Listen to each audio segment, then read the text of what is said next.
देश में नई सरकार का गठन हो चुका है। नरेंद्र मोदी भारत के प्रधानमंत्री के रूप में तीसरी बार शपथ लेकर सत्ता पर काबिज हो चुके हैं और 24 जून को 18वीं लोकसभा के पहले सत्र की शुरुआत भी हो चुकी है। नियमानुसार सभी नवनिर्वाचित सांसद को शपथ लेना था, लिहाजा प्रोटेम स्पीकर भुरथरी मेहताब वरिष्ठता के क्रम में सभी सांसद सदस्यों को शपथ दिलाई गई और प्रधानमंत्री नरेंद्र मोदी ने सबसे पहले तालियों की गड़गड़ाहट के बीच 18वीं लोकसभा के लिए निर्वाचित सदस्य के रूप में शपथ ली। मैं नरेंद्र दामोदर दास मोदी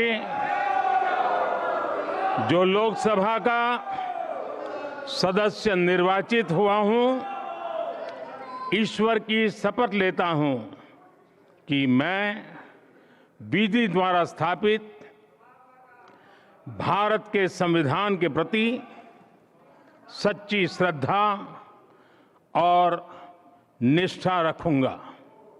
मैं भारत की प्रभुता और अखंडता अक्षुण्ण रखूंगा तथा जिस पद को मैं ग्रहण करने वाला हूं, उसके कर्तव्यों का श्रद्धापूर्वक निर्वहन करूंगा। इसी क्रम में एक के बाद एक सभी कैबिनेट मंत्रियों और सांसदों ने भी 18वीं लोकसभा के सदस्य के रूप में शपथ ली, जिनमें बीजेपी नेता राधा मोहन सिंह, फग्गन सिंह कुलस्ते, राजनाथ सिंह, अमित शाह, नितिन गडकरी, शिवराज सिंह चौहान और हरियाणा के पूर्व मुख्यमंत्री और केंद्र की सरकार में ऊर्जा मंत्री बने मनोहर लाल भी शामिल थे। मैं मनोहर लाल जो लोकसभा का सदस्य निर्वाचित हुआ हूँ, ईश्वर की शपथ लेता हूँ कि मैं विधि द्वारा स्थापित भारत के संविधान के प्रति सच्ची श्रद्धा और निष्ठा रखूंगा। मैं भारत की प्रभुता और अखंडता अक्षुण्ण रखूंगा तथा जिस पद को मैं ग्रहण करने वाला हूं, उसके कर्तव्यों का श्रद्धापूर्वक निर्वहन करूंगा। संसद सत्र के पहले दिन ही विपक्ष में भी खूब गर्मजोशी देखने को मिले। संविधान की प्रतियां लेकर आए विपक्षी सांसदों ने संसद के बाहर कई मुद्दों को लेकर हंगामा भी किया। आगामी समय में कई मुद्दों पर संसद में हंगामा देखने को मिलेगा। खासकर नीट परीक्षा और बिहार में आरक्षण का दायरा बढ़ाने से जुड़े मुद्दे पर संसद में जोरदार बहस देखने को मिल सकती है। वहीं स्पीकर पद को लेकर भी सरकार के सामने आम राय बनाने की चुनौती है, लेकिन स्पीकर की चुनाव पर सहयोगी दल बीजेपी के साथ है।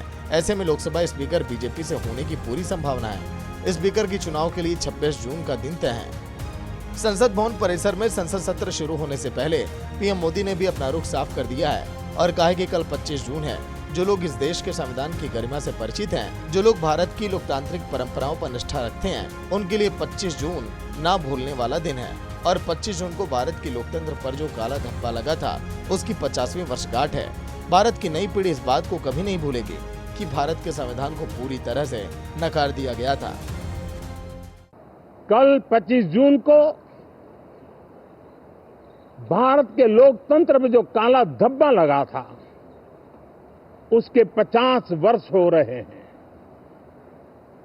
भारत की नई पीढ़ी इस बात को कभी नहीं भूलेगी कि भारत के संविधान को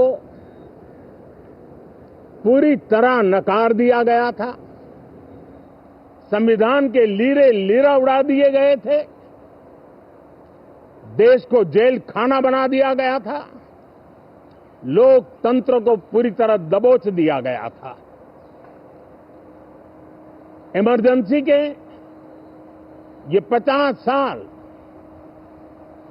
इस संकल्प के हैं कि हम गौरव के साथ हमारे संविधान की रक्षा करते हुए भारत के लोकतंत्र लोकतांत्रिक परंपराओं की रक्षा करते हुए देशवासी संकल्प लेंगे कि भारत में फिर कभी कोई ऐसी हिम्मत नहीं करेगा।